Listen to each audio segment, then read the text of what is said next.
Okay, now we're going to talk about range of motion for the lumbar spine. If you looked at the range of motion for the cervical spine, it's very similar. We're talking about rotations, lateral flexions, and flexion and extension. So for the rotations, I like to have patients bring their arms out to their sides, feet shoulder width apart, and just slowly turn your body to the left. And there's a couple ways to do this. You can actually get the hips involved and get a little bit more range of motion in there. But I tell patients I like to try to keep your hips locked. And this really isolates the range of motion in the lumbar spine, especially if you have a lower back issue. If you're having tightness elsewhere, it may make sense to induce that range of motion into the hips. But if we're looking for pure range of motion in the lumbar spine, let's keep those hips locked. And again, we're only taking it to the position that we feel comfortable with. Now you can see me going to this side. I'm keeping my hips locked, and so I'm not going as far. And that's fine. But you don't want to go to the point where you're in a lot of pain. So right now, say if this is all I have, and I think I can go a little bit further. Oh, it's a little painful. I'm going to add that extra 10, 15 degrees. We don't want that. We just want that pure range of motion that feels comfortable. So those are your rotations. I like patients to do about 10 of those, and then follow it up with the lateral bending, lateral flexion, lateral bending. And you can put your arms to your hands on your sides and just slide your body to the left. Nice, slow, and controlled.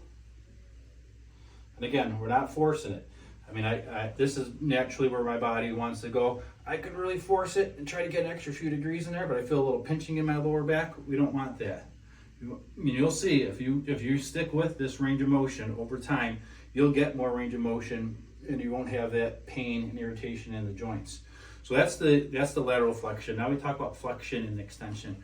So for flexion, it's leaning forward. So a lot of times patients just like to go down straight down, touch their toes, bend forward like that. That can cause a little compression in the lower back. What I tell patients to do is almost try to do it like you're doing a swan dive, where you're going to reach up and then do like an arching motion forward.